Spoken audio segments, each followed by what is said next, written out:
Taylor Rido.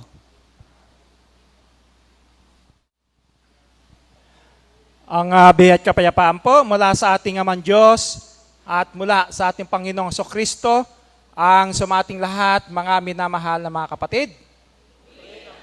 Isang magandang umaga po sa ating lahat at maligayang pagpapasalamat sa Diyos sa patuloy na pagbibigay sa atin ng buhay at kalakasan at patuloy na ating nagagampanan ang ating tungkulin sa iglesia sapagkat siya nating tungkulin sa Panginoon na lagi tayong maging mapagpasalamat at lagi nating magampanan kung ano ang ating mga tungkulin sa loob ng iglesia. Maraming pagsubok maaring dumating sa ating buhay o dumating sa ating buhay din. Marami pang mangyayari sa ating buhay na kinakailangan lang tayo ay laging manatili na matatag, matibay sa ating pananampalataya. Tulad ng ating paksa sa umagang ito, sa Bible study, bagyo ng ating buhay. So makikita natin, sa sulat ito ni Job, kasaysayan ni Job. Ano? Kilala naman natin kung sino si Job. So pamaya tatalakayin natin. Basahin muna natin itong pinagkunan ng paksa sa Job 9:16-17. Pakibasa. Kung ako'y tumawag at siya'y sumagot sa akin, gayon may, hindi ako maniniwala na kanyang dinindig ang aking tinig, sapagkat ako'y ginigiba niya sa pamamagitan ng isang bagyo at pinararami ang aking mga sugat ng walang kadahilanan. Yan. Ang sabi ni Job, sapagkat ako'y ginigiba niya sa pamamagitan ng isang bagyo at pinararami ang aking mga sugat na walang kadahilanan. Kilala kasi natin kung ano yung nangyari kay Job. Dumating din siya sa punto na nandoon yung question din niya kung bakit nangyari sa kanya yung mga bagyo ng buhay na yon na dumating sa kanyang buhay. Pero, alam naman natin kung ano ang kanyang ginawa kung kanya nalagpasan yung mga bagyong dumating sa kanyang buhay. Unang-una, tingnan nga natin, sino ba si Job? Kilala niyo si Job? Pwedeng mag-volunteer. Ano pagkakakilanlan natin kay Job? Yung buong aklat na yon ng Job, kasaysayan niya yun eh. Anong inuulat doon? Sino nga ba si Job? Kapatid na Norby. Yung mic natin. Magandang umaga po. Si Job ay isang tagasunod ng Panginoon kung saan materially siya ay binayayaan at nagkaroon sa punto ng buhay niya na siya ay sinubok na kung saan ay hindi siya nagpadaig sa pagsubok kung hindi nanatiling nananampalataya sa Panginoon kahit na halos maubos ang kanyang mga kayamanan pati ang mga karamdaman na naibigay sa kanyang pagsubok ay napagtagumpayan niya. Hindi siya nagbago sa kanyang faith. Okay, salamat Sister Norby. So yun nga si Job, ano? Tingnan din natin. Yung tanong, sino ba si Job? Si Job ay isang pangunahing karakter sa aklat ni Job sa lumang tipan ng Biblia. Kilala siya bilang isang taong matuwid at tapat sa Diyos na dumaan sa matinding pagsubok at paghihirap, ngunit hindi nawala ang kanyang pananampalataya at pagsunod sa kalooban ng Diyos. So yun nga si Job. Mula siya doon sa isang bayan ng Uz. Pero yung kanyang pinanggalingan, wala kasing ulat eh. No? Kung alin yung bayan ng Uz na yon. No? Yung salin lahi, wala namang binanggit sa Biblia kung sino, kung talagang titingnan natin, saan ba siyang lahi galing? Walang ulat. No? Basta't ang pinakilala sa Biblia, siya isang matuwid na lingkod ng Diyos. Na doon niya dumating yung unang pagkakataon na noong panahon na ang sabi ng Diyos sa Satanas, kay Satanas, saan ka ba ika nang galing? Baga ng panahon na yun, manikmanawag pa ang Diablo doon. Tinanong siya ng Diyos, saan ka ba galing? Sa pagparot pa rito, sa pagtingin sa buong, sa lahat ng mga bansa. No? Pinansin mo ba yung lingkod kong matuwid na si Job? O kaya mo lang pinagpapalayan dahil sa ganun So tingnan natin, doon sa pangalawang katanungan, ano mga pagsubok o bagyo dumating sa buhay ni Job? Magbigay nga kayo. Kung ano yung mga bagyo dumating sa kanya, mga pagsubok na dumating kay Job. Sino? Sister? Ella ba?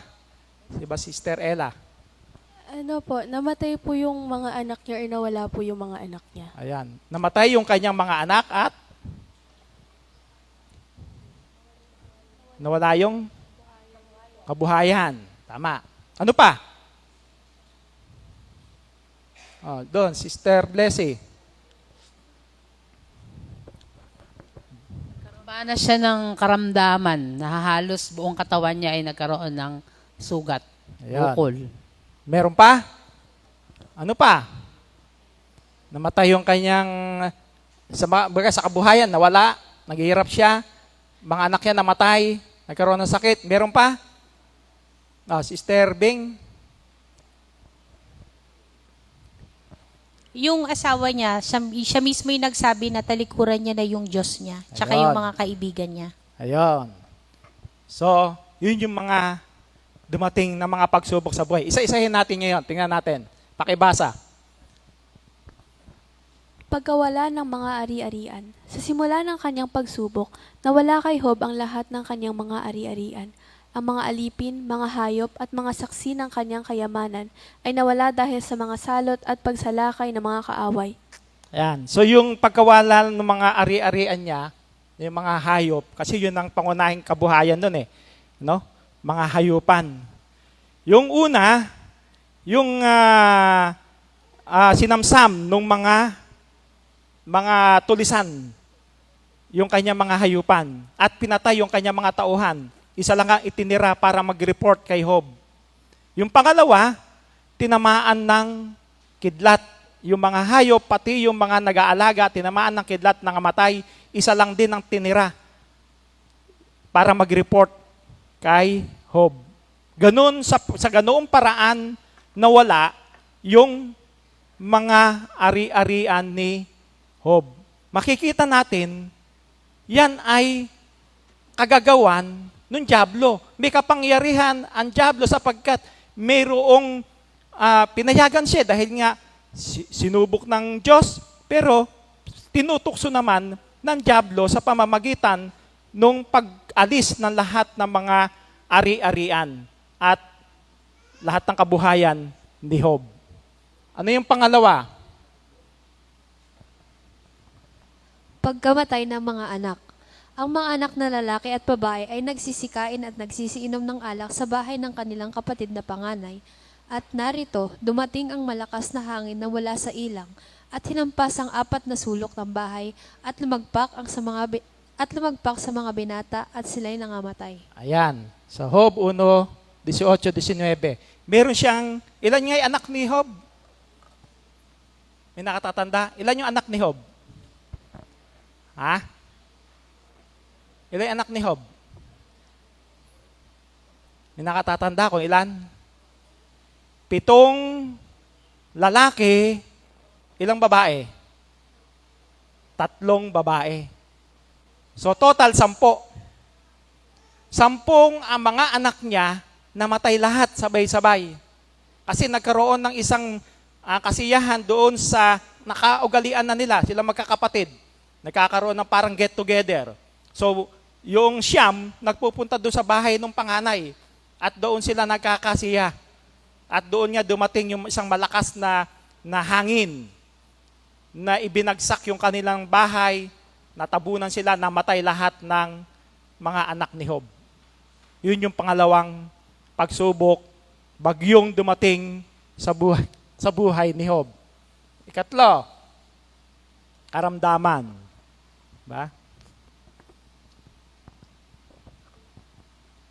Karamdaman. Sinundan ito ng malapit na karamdaman. Nagkaroon si Job ng mga masamang bukol na mula sa talampakan ng kanyang paa hanggang sa kanyang puyo, na nagdulot ng matinding sakit at paghihirap. Yan. So, gaano kahirap yon? Yung bukol, sugat, mula daw sa puyo hanggang talampakan. No? Buong katawan, mula ulo hanggang paa, hanggang talampakan, hindi lang basta sa paa lang, hanggang talampakan. No? Na kumukuha siya nung bibinga o yung kapiraso nung bao. Sa magandang balita, nakalagay naman doon yung piraso ng paso. Yun ang kanyang pinangkakayod sa kati. No? Pinangkakayod niya doon sa sugat. Ganun yung hirap na pinagdaanan ni Job. Sunod.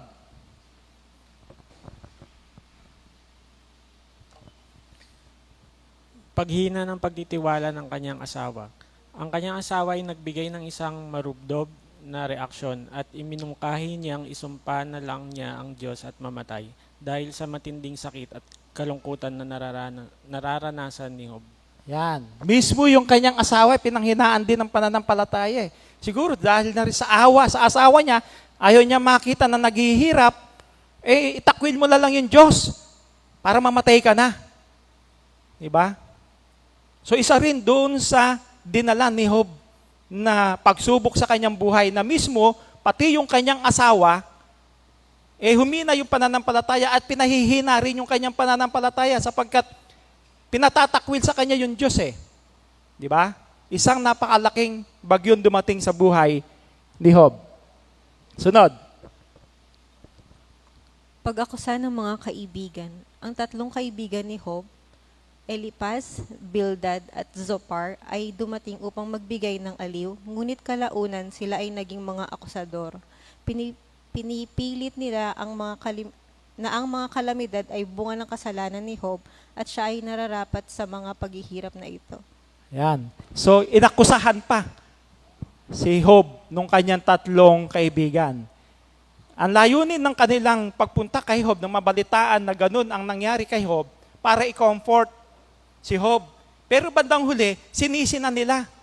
Inaakusahan na nila si Job na kaya ka nagkasakit kasi nagkasala ka sa Diyos Kasi meron kang mabigat na kasalanang nagawa sa Diyos.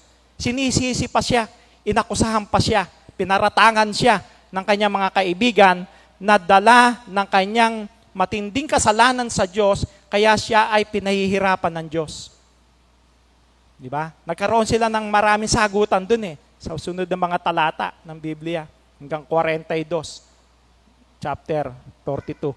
Talagang nandun yung kanilang palitan ng salitaan, akusasyon ng kanyang mga kaibigan, paninindigan ni Job, no?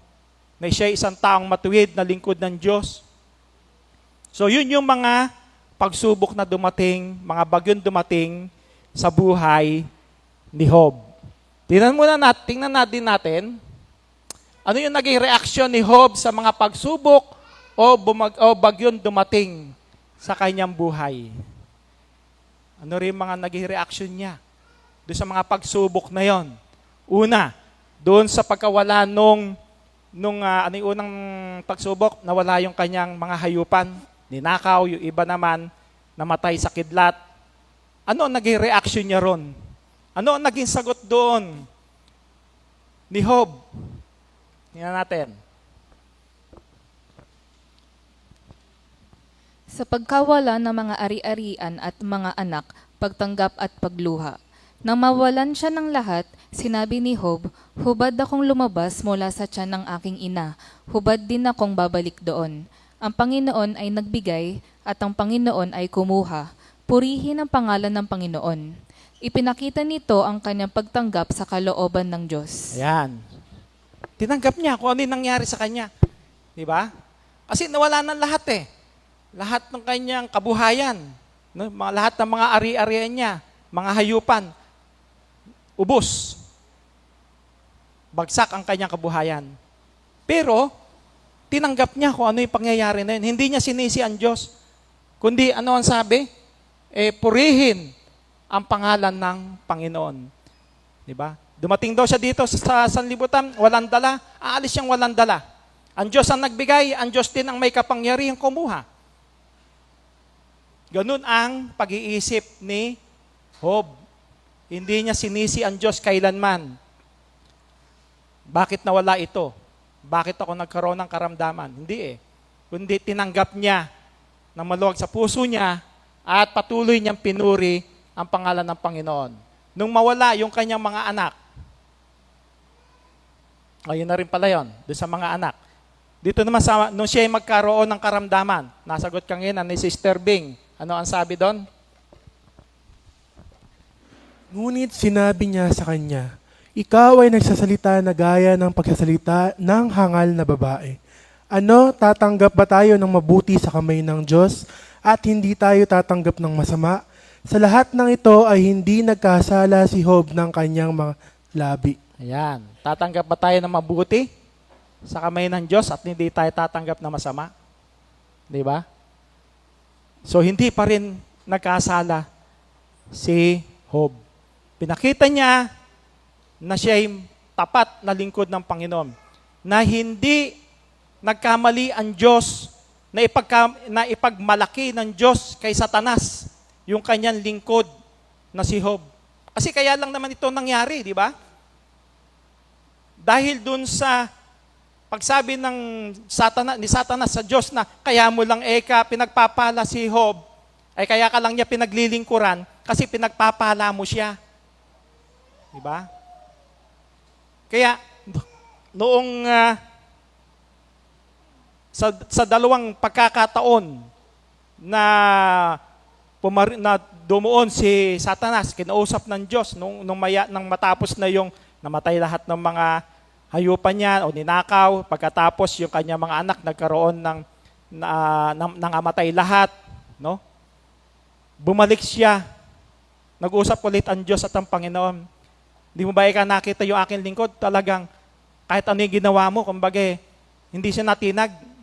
Kaya mo lang pinagpapala kasi malakas siya, malusog siya. Subukan mo pantiin yung kanyang katawan. Bigyan ng karamdaman. Sige, gawin mo lang. Huwag mo lang siya papatayin. Ginawa naman. Binigyan ng karamdaman si Job. Pero, ipinakita ni Job yung katatagan at tibay ng kanyang pananampalataya. Kaya nung dumating din yung karamdaman, hindi niya sinisi ang Diyos. Kundi bagkos, patuloy niyang pinuri ang pangalan ng Panginoon.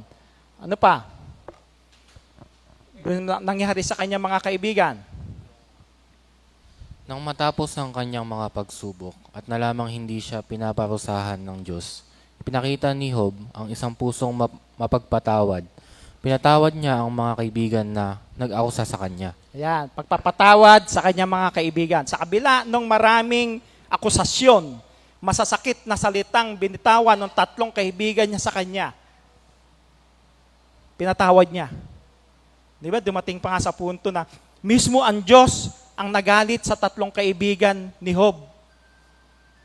Ang sabi ng Diyos, doon sa 3 kaibigan niya, may pinagawa sa kanila para sila'y patawarin ng Diyos. Maghandog sila sa Diyos para patawarin sila ng Diyos. Sa bigat ng mga paratang akusasyon na binato ng 3 kaibigan ni Job sa kanya. Pero, nagkasalaman, pinatawad pa rin ni Job yung kanyang mga kaibigan. Sunod.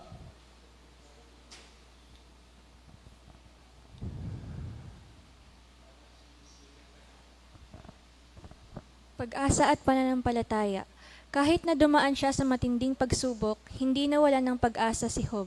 Sa kabila ng lahat ng kalamidad, nagpahayag pa rin siya ng kanyang pananampalataya sa Diyos. Sinabi niya sa Job 19:25, alam kong di natutulog ang aking tagapagligtas na sa akin magtatanggol pagdating noong wakas. Yan. Alam niya kasi, hindi raw natutulog ang Diyos na kanyang tagapagligtas, no? Na siyang magtatanggol sa kanya. So yun yung nasa kanyang isipan. Bagamat marami siyang dinanas na mga hirap, mga pagsubok, bagyo sa kanyang buhay, nananampalataya siyang andyan ang Diyos at siya ay tutulungan sapagkat siyang kanyang tagapagligtas. Ano ang ginawa ng Diyos matapos malagpasan ni Job ang lahat ng bagyong dumating sa kanyang buhay nung malagpasan na niya? Ano ang ginawa ng Diyos sa kanya? Patid na Aset, Kriset? Nung malagpasan na niya ang lahat ng bagyong dumating? Lahat po ng nawala sa kanya, ibinalik po ng Panginoong Diyos at hinigit pa po doon yung ibinigay po sa kanyang pagpapala po. Ayan. So, binalik ulit, no? Dumoble pa. Pagbabalik ng biyaya, ako nababasa, medyo mahaba eh. Pinagpala siyang muli ng Diyos, ibinalik ang kanyang kalusugan, binigyan ng Panginoon si Job na makalawa ang higit ng dami kaysa tinatangkilik niya ng dati. Siya na may nagkaroon din ng 7 anak na lalaki at 3 anak na babae. At sa buong lupain ay walang mga babaeng masumpungan na totoong maganda na gaya ng mga anak na babae ni Job. At pagkatapos nito'y nabuhay si Job na 140 taon at nakita niya ang kanyang mga anak at ang mga anak ng kanyang mga anak hanggang sa 4 na saling lahi. No, 4 na saling lahi. Nakita pa niya yung kanyang kaapu-apuhan. Di ba? So, yun ang naging balik ng Diyos, reward ng Diyos kay Job nung malagpasan niya yung lahat ng pagsubok. Dobling pagpapala ang ibinigay. No? Yung kanyang kayamanan, mas dumoble. Yung kanyang mga anak, dati rin, yung bilang, 7 lalaki, 3 babae ulit.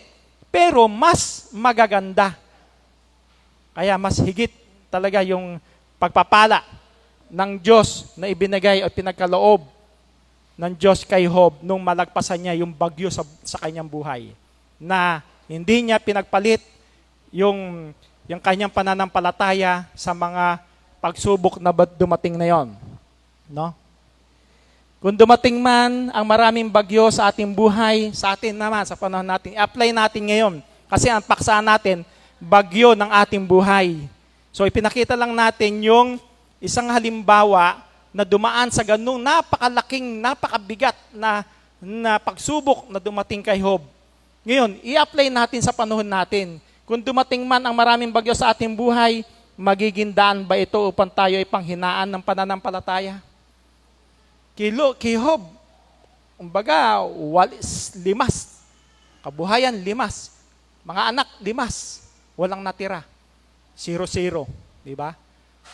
Iko sa atin, mga simpleng mga pagsubok sa buhay. Simpleng problema. Simpleng mga pinagdadaanan natin sa buhay bilang tayo'y nabubuhay dito sa sanlibutan. Lahat ng tao sa sanlibutan may problema. Lahat ng tao sa sanlibutan dumadaan sa mga pagsubok. Kung sa atin dumating yung mga ganyan, ano kaya magiging dating sa atin? Ano ang dapat din naman nating gawin? Reaksyon. Kung sa atin dumating yung mga ganyang mga pagsubok. Bibigay ba tayo? Tatalikuran ba natin ng Diyos? Hindi na ba tayo sasamba? Kung halimbawa, nagkaroon ka ng problema, no? Problemang pampamilya. Sabihin na natin, magiging dahilan ba yan para hindi ka na sumamba? Nagkaroon ka ng problema ng kapatid sa kapatid. Nagkaroon ng konting hidwaan, di pagkakaunawaan. Magiging dahilan ba yon para hindi ka na sumamba? Hindi na ako sasamba, makikita ko si kapatid na gano'n eh. Ayoko makita yon. Dahilan ba yon? Hindi. Mga simpleng pagsubok lang yon. Kung ikukumpara natin sa pagsubok na dumating kay Job, mga bagyong dumating sa kanyang buhay, simpleng-simple yung sa atin. Magkaroon tayo ng karamdaman. Di ako dadalo ng pagsamba kasi may nararamdaman ako sa katawan ko eh. Di ba? Konting lagnat, di mo na magagawa itong kulin mo. Ganyan ang kumisan ng tao. Na ipinakikita sa atin, pinaunawa sa atin, napakaliit ko ating ikukumpara. Wala sa kalingkingan yung dinanas ni Job. No, yung dinaranas natin, wala sa kalingkingan ng dinanas ni Job. Napakabigat ng pinagdaanan niya. Kung siya, nakaya niya, bilang mananampalataya, tayo rin naman. Di ba? Ano ang sabi doon sa banal na kasulatan? Tingnan natin, Roma, sabi ni Apostol Pablo, apply natin sa panahon natin. Ay basa mo na nga, Rich, sino ang ano? Sino ang makapaghihiwalay sa atin sa pagmamahal ni Kristo? Ang paghihirap ba, ang kapighatian, ang pag-uusig, ang gutom, ang kahubaran, ang panganib o ang tabak? Hindi. Ang lahat ng ito ay kayang-kaya nating pagtagumpayan sa pamamagitan niya na nagmamahal sa atin. Sapagkat natitiyak kong ang kamatayan, ang buhay, ang mga anghel, ang mga pamunuan, ang mga bagay sa kasalukuyan, ang mga bagay na darating, ang mga kapangyarihan, ang kataasan, ang kalaliman, o ang alinmang nilalang ay hindi makapaghihiwalay sa atin sa pag-ibig ng Diyos. Pag-ibig na ipinadama niya sa atin sa pamamagitan ni Kristo Jesus na ating Panginoon. Yan. Maging si Apostol Pablo, sinahit niya yung mga nangyari din sa kanyang buhay sapagkat napakarami din pagsubok ang dumating sa kanya, tulad ni Job. Pero, i-apply nga natin sa panahon natin, hindi nga dapat na maging dahilan na manlamig tayo sa ating pananampalataya, na tumigil tayo sa ating pananampalataya. Dumating man ang maraming pagsubok, mga bagyo, kawaitiyang kamatayan, anuman, no? Yung kapangyarihan, kataasan, mga kakaginawahan sa buhay o kahirapan, hindi maging hadlang para tayo ay tumigil sa paglilingkod sa Panginoon. Di ba? Magandang inspirasyon na ating magaya kung ano yung ginawa nila ng mga unang lingkod ng Diyos. Naging matatag sila sa kabila ng maraming pagsubok sa buhay. Di ba? Sunod. Sa atin naman, kung dumating sa atin na maraming pagsubok o bagyo sa ating buhay, ano ang pangako sa atin ng Diyos? No? Kung dumating man yung maraming bagyo, bilang lingkod ng Panginoon, bilang mga anak ng Diyos, pinagkalooban tawagin mga anak ng Diyos, ano ang pangako sa atin kapag dumating sa atin ang mga pagsubok sa buhay? May pangako ba sa atin pag dumarating sa atin yung mga pagsubok, mga bagyong dumarating sa ating buhay? Ano ang pangako sa atin ng Diyos? Ha? Anong pangako sa atin? Patid na Kim, ano kaya pangako ng Diyos? Pag dumating ang pagsubok sa atin, ano kaya gagawin ng Diyos sa atin? Ha? Hindi po tayo papabayaan ng Diyos. Hindi tayo pababayaan. Kailangan lang po na manalig po tayo sa Kanya. Hindi niya po tayo pababayaan. Ayun. So, andun tayo, manalig tayo, hindi tayo pababayaan. Kasi pangako ng Diyos yan eh. Pakibasa nga. Isaiah 43:2. Pag ikaw ay daraan sa karagatan, sasamahan kita. Hindi ka madadaig ng mga suliranin. Dumaan ka man sa apoy, di ka maaano, hindi ka maibubuwal ng mabibigat na pagsubok. Ayan. Di ba? Pangako yun ng Diyos, no? Di ka maano, hindi ka maibubuwal ng mabibigat na pagsubok. Di ba? Kung hindi rin naman natin unang-una, kailangan, hindi rin natin pinababayaan yung ating tungkulin sa Diyos. Kasi ang alam natin, talagang tutulungan ng Panginoon yung kanyang mga lingkod. Yung mga lingkod na hindi rin naman pinababayaan ang kanilang tungkulin sa iglesia. Pero kung pinababayaan mo, sabi nga sa banal na kasulatan sa Matandang Tipan, kung pabayaan mo ako, pababayaan din kita. So, ang tinutukoy ng Diyos dito na hindi ka maano, hindi ka mabubuwal pag dumating ang mabibigat na pagsubok, yung hindi rin naman pinabayaan ng Diyos, hindi pinabayaan yung kanyang tungkulin sa loob ng iglesia. Yun ang kanyang tutulungan. Di ba? So, pangako yun. Hindi ka raw maibubuwal ng mabibigat na pagsubok. Hindi ka madadaig na mga suliranin. Magtiwala lang tayo sa Panginoon. Manampalataya tayo sa Diyos. At gawin natin kung ano yung kanyang kalooban. Ano pa? Kung dumating man tayo sa maraming pagsubok sa buhay na ito at nanatili tayong matibay sa ating pananampalataya, may plano sa atin ng Diyos para sa ating ikabubuti. Ano sabi sa aklat ni Jeremias?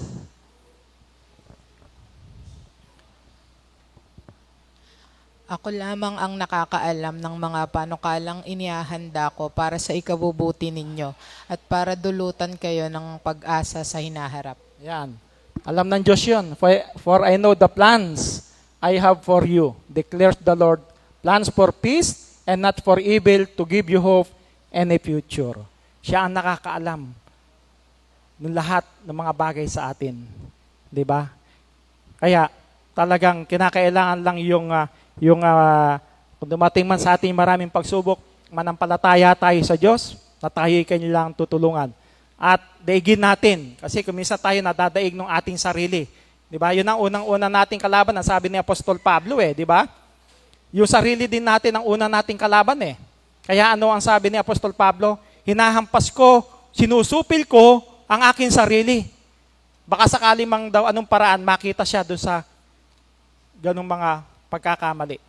So, tayo mismo ang susupil din sa ating sarili. Tayo rin mismo ang siyang gagawa ng paraan sa tulong ng Panginoon para masunod natin kung ano yung kalooban ng Diyos. So makikita natin doon sa ating tinalakay na bagyo ng pagsubok na merong mula doon, kung kay Job ang ating pag-uusapan, mula sa meron, nawala.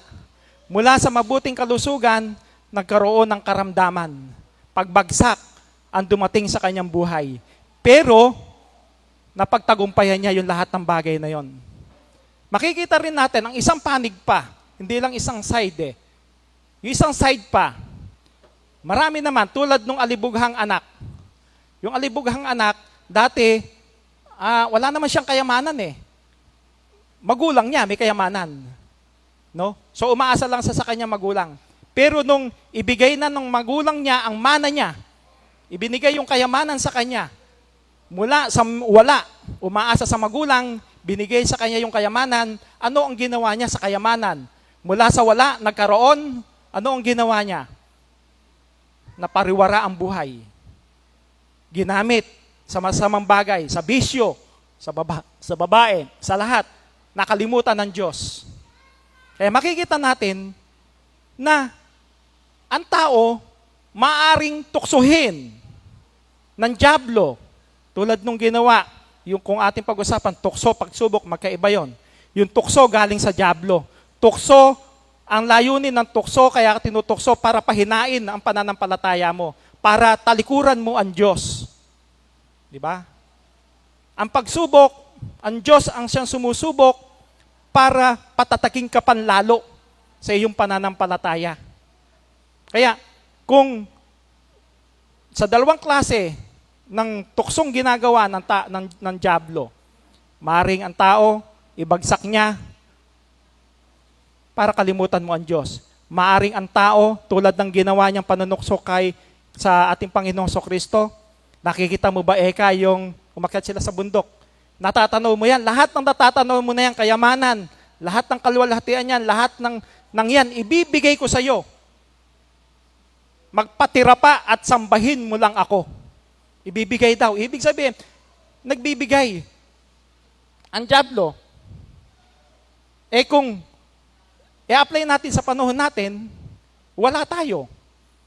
Pero, nagkaroon ka. Sa paanong paraan? Sa illegal na paraan. Kaya kayo maman. Bigay ng dyablo. Panunukso ng dyablo. Kaya, ano ang layunin nun? Para ihiwalay ka ng dyablo sa Diyos. Kung paanong, nung ikay wala, sumasamba ka sa Diyos, baka nung magkaroon, nakalimutan mo ang Diyos. Dahil doon sa kayamanan na nasa iyo, hindi mo na nabigyan ng panahon ang Diyos. Diba? So sa dalawang side na yon, mula sa mayaman, humirap, ginawa ni Job ang kanyang tungkulin sa Panginoon. Gayon din naman, dapat mula sa kahirapan, yumamang ka, patuloy at mas higit mo pang paglingkuran ang Panginoon sapagkat binigyan kanya ng higit na kakayahan para gumawa sa loob ng iglesia. Diba? Sa ganung paraan, makikita natin, anuman dumating na pagsubok sa atin, mabuti man yan, masama man yan, no? Mga tukso ng dyablo, masamang bagay, manatili tayong matatag sa ating pananampalataya. Dumating man ang maraming bagyo sa ating buhay, karamdaman man yan, o anuman, manatili tayong matatag at nananampalataya, patuloy na nagpapasalamat sa Diyos. Hindi lang ang kayamanan ang ating dapat ipagpasalamat, kundi kung dumarating man sa mga pagbagsak, no? Mga bagay na hindi mo makamit, pagpasalamat mo sa Diyos. Kasi tulad ng sabi nga, ang Diyos ang nakakaalam, no? Nung kanyang nais sa'yo. Kung ano ang dapat, kung ano ang makabubuti para sa'yo. Sa ganung paraan, ay patuloy tayong makapaglilingkod sa ating Panginoon. So yun po yung ating paksa, ang bagyo ng ating buhay, mga pagsubok na dumarating sa ating buhay, pinakikita lang maging matatag tayo kung paano pinagdaanan ni Job yun. Maaari din nating pagdaanan yung maliliit na mga bagay na yun, pero manatili tayong matibay sa ating pananampalataya. Isang magandang umaga po at meron kayong gustong i-share, itanong. Kung wala po, sana'y naging maliwanag sa ating lahat yung ating ginawang pagtalakay sa ating paksa at isang magandang umaga po sa ating lahat. Maraming salamat, Elder Ferdinand A. Lorido, para sa pagliliwanag ng ating Bible study. Sa ating po pagpapatuloy, tayo po ay makinig ng isang intermission. Ito po ay pinaghandaan ng